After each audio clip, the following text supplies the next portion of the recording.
Welcome to Fashion Reverie Talks. I'm Tijana Ibrahimovic. And I'm Kristopher Fraser, filling in for our diva of the moment, Miss Cicily Daniels. Fashion Reverie takes you from the front lines of fashion to the front row. All Fashion Reverie Talk segments are based on published content found on fashionreverie.com. So remember, if you want more information on the segments, go to fashionreverie.com. And if you like this episode, don't forget to subscribe and hit the like button of this episode on YouTube. In this episode, we are happy to have fashion designer Byron Lars and his business partner Sheilah to talk about his new partnership with HSN. I will also be talking about my new article on fashionreverie.com on generative AI replacing fashion industry professionals. We start all of our episodes off with fashion news. And remember, all of our news segments are based on fashion news alerts found on fashionreverie.com. So Tijana, start off with our first fashion news segment on Emily in Paris. Yes, well, fans of Emily in Paris, the upcoming season 6 is the final season of this much beloved television series, as Netflix recently announced the farewell of this fashion favorite starring Lily Collins. I don't know, Kristopher, if you are a fan, if you watch Emily in Paris. I feel like you told me you do. Paris, very first season. I'm a little behind on the last season, but all I have to ask Tiana is, dang, how long was this girl's visa for? Well, I'm sure it's possible to figure it out, especially if you shop a lot in France. You So, want considering this the show actually this show actually made a star out of Lily Collins, daughter of the legendary Phil Collins. And the series began streaming series on Netflix in 2020. And it's about an American who moves to Paris to give a French marketing firm an American point of view.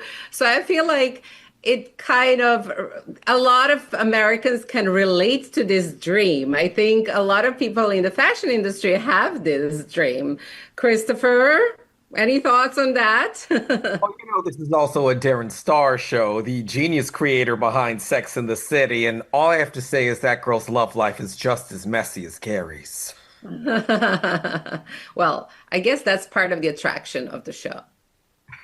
Perhaps, perhaps. So continuing on with their fashion news alerts, Goodbye Interview Magazine. It seems like Interview Magazine, the iconic New York publication, recently saw a very large round of people leaving, which has led to speculation that it is either going bankrupt or folding again. Now, recall Interview Magazine went bankrupt a couple years ago, and then they found a way to bring it back, but now they're saying that Interview might be gone again for good, but they are still publishing new content, and their editor-in-chief, Mel Ottenberg, says, yes, some employees did just leave, but they did just make 2 new hires, so we'll see what will happen, Tiana.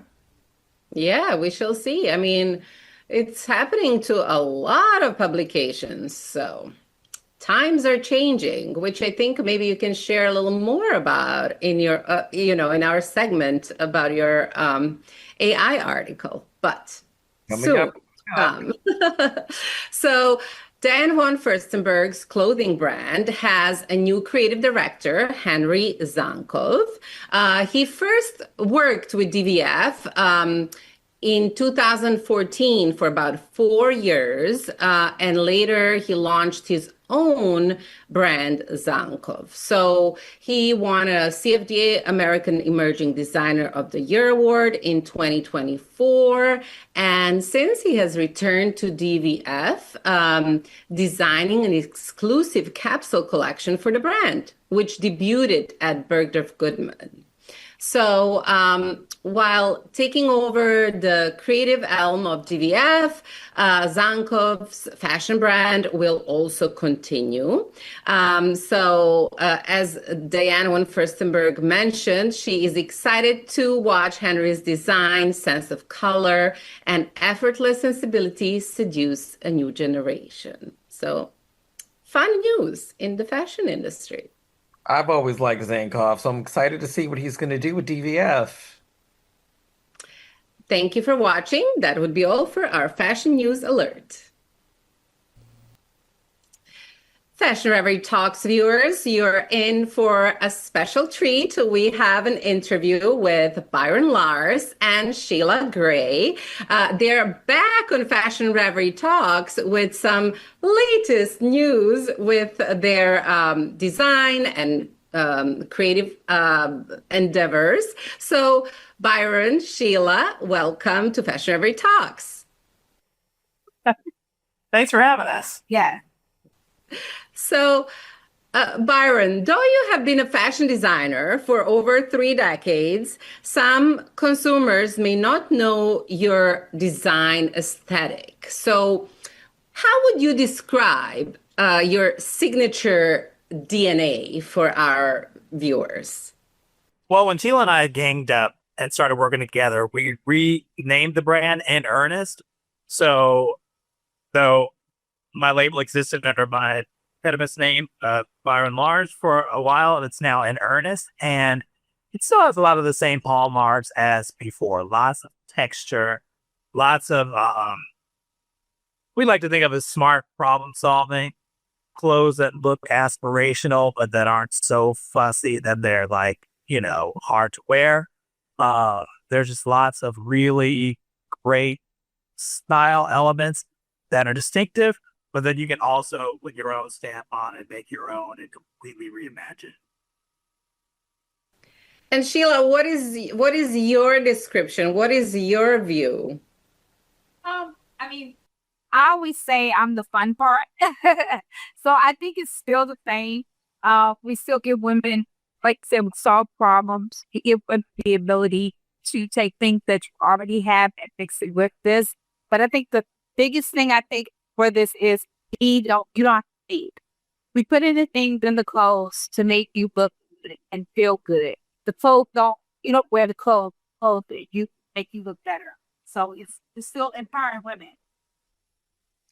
Absolutely. I think in your creations, in your design, a woman always feels confident. Somehow you figure out to put it together right in the right places. I don't know how you do that, but that's why you're so known for your brand and talent.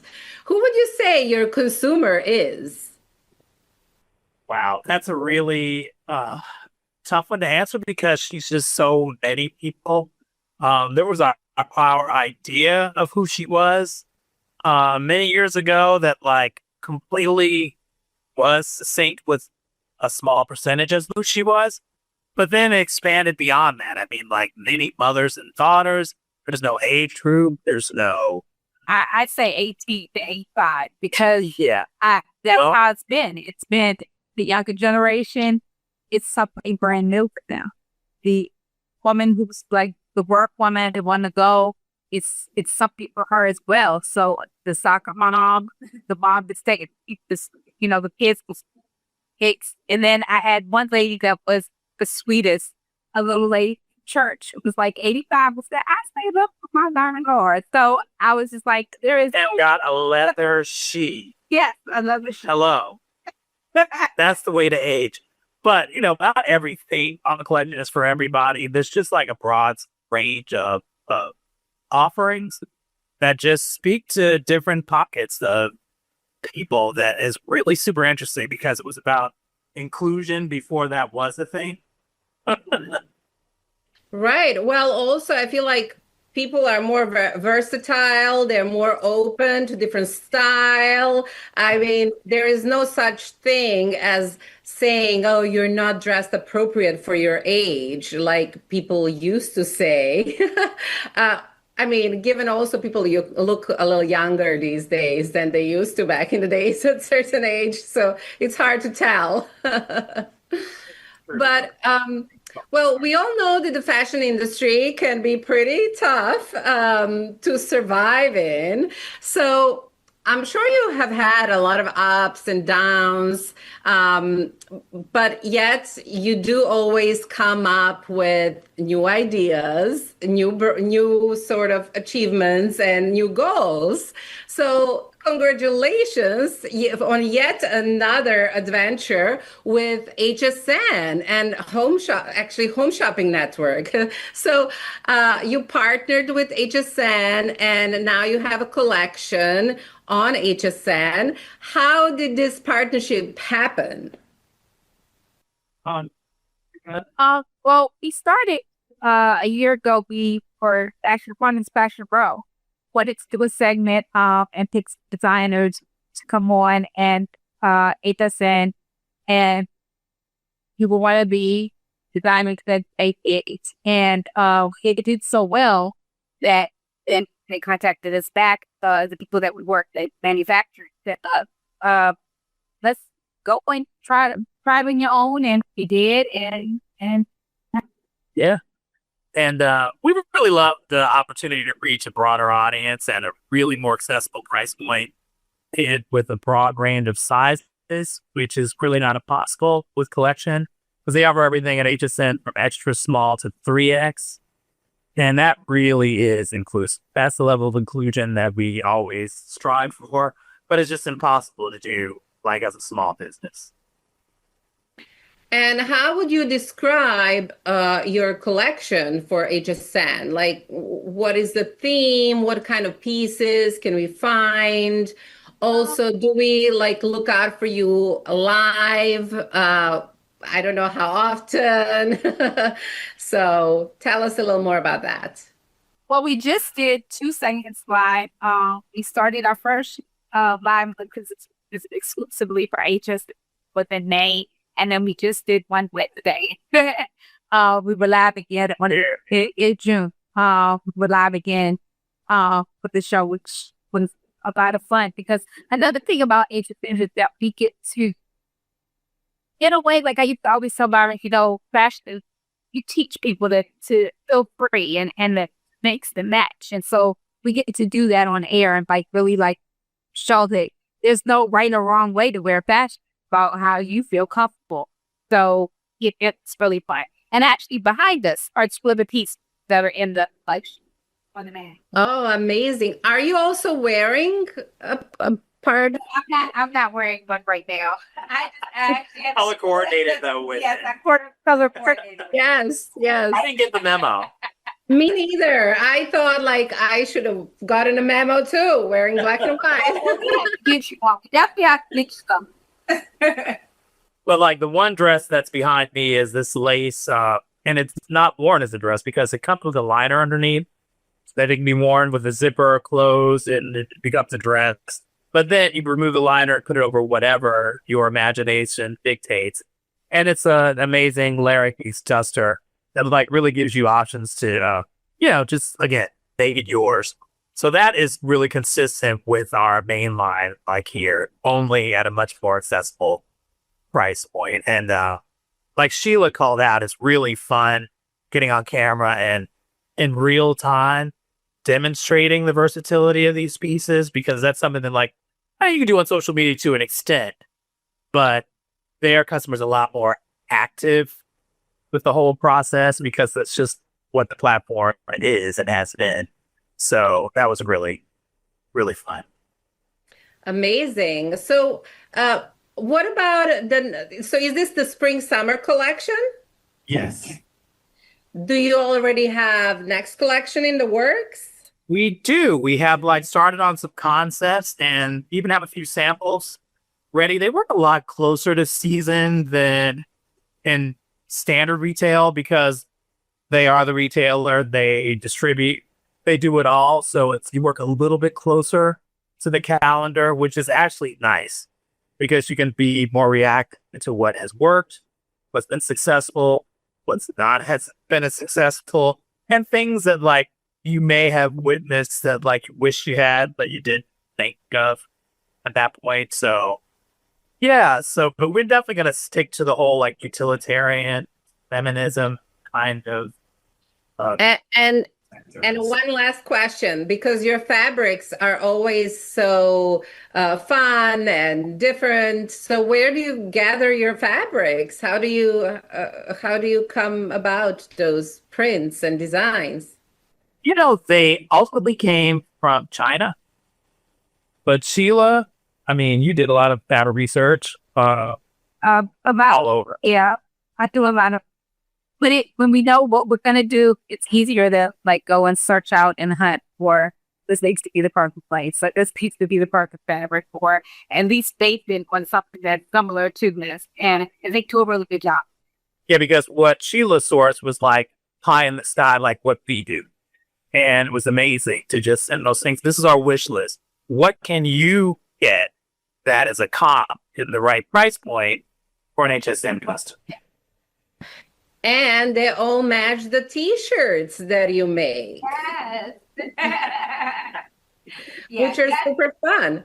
Yes, they're fun, and it's just like I said, it's homage to us, to the BNS, to the Uncommon Minimalist, and they're actually like off my sketchbook that they're hand that sketches that were turned into this t-shirt. So it's a form of artwork that's that piece on.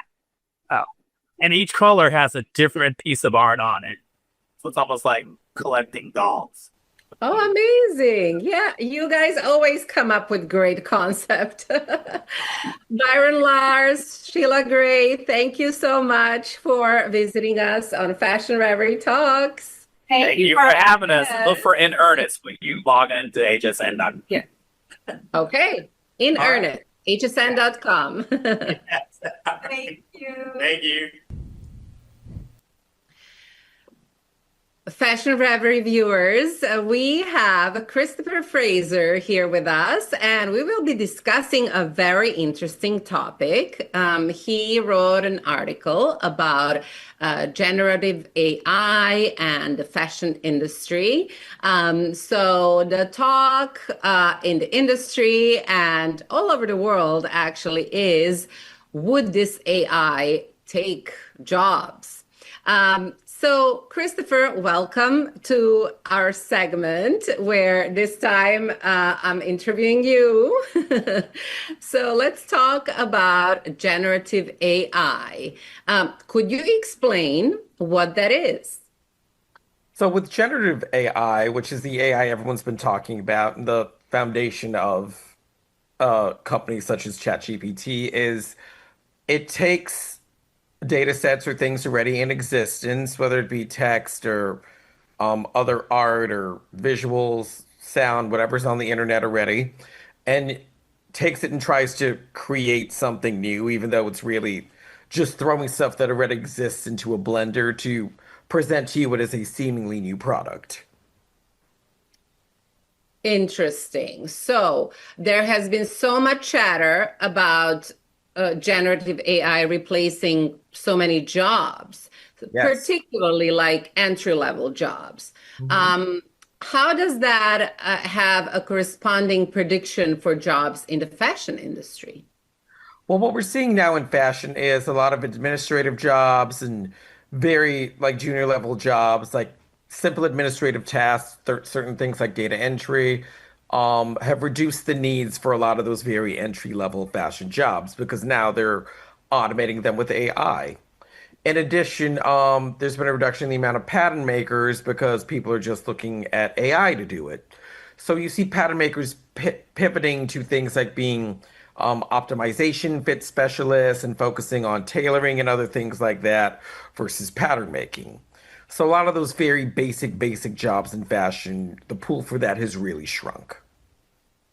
And so in the recent Devil Wears Prada 2, there's a discussion of AI replacing models in product campaigns. What are your thoughts on that? The public does not seem to be too responsive to AI generative models, actually. I think there was a sneaker company, I don't want to say which one in case I'm wrong before we get sued, that tried to use generative AI models and they actually saw their sales decline. In addition, countries like Denmark have actually passed laws where actual models' likeness can't be used for the replication of AI style models. So a lot of the legislation of, rights to people's images and how you can reuse their imagery without paying them, a lot of that's a broader conversation happening around AI right now, but also in specific relation to fashion and, how to protect your image and your work from being used for AI. it's looking to become a whole new subset of law, actually. So for anyone looking to go into a brand new field where there'll probably be growth, anyone thinking of going to law school, there will be a lot of conversation around AI and potentially legal jobs around AI and protecting people's images in the next coming years. And how could generative AI be a useful tool in fashion? I think generative AI stands to optimize a lot of those things like pattern making and a lot of those small administrative tasks. So, companies can focus on bigger picture things and putting out more product and optimizing things like e-commerce, which often need a human component to them. And even with you've seen companies starting to integrate AI in some ways in their business models, there's still a lot of that human component going on. Like, okay, yeah, we're using AI to maybe help make this easier, but we still need a human to make sure this is done correctly. Right, which I think you mentioned that in current like AI development, Microsoft stopped their engineers from using AI because AI tools were too expensive. Is that true? Yeah, a lot of companies that actually invested so much money in AI are now really scaling back on it and basically divesting from AI. And a lot of them are calling employees that they had laid off back to work. And they found it was cheaper to basically pay humans to do a lot of this work versus investing all this money in AI resources. So, I think that's helped also. Seeing all this news coming out has also helped assuage a lot of the fears that, oh, we're going to head toward iRobot or a world like that where humans start to become more obsolete, or there's going to be mass unemployment because AI is going to be taking all these jobs. And the truth of the matter is AI is just not that developed yet to be completely replacing humans. Thank you, Christopher. This was quite interesting to talk about. Of course, it's for a lot of us unknown field, so it's interesting to learn more about it. Thank you very much. Always a pleasure to join you, Tijana. Well, viewers, that's it for this episode of the season of Fashion Reverie Talks. We would like to thank Byron Lars and his partner Sheilah Gray for joining us today on Fashion Reverie Talks. For information on these and other stories, go to fashionreverie.com. Don't forget to hit the like and subscribe button. Thanks for watching.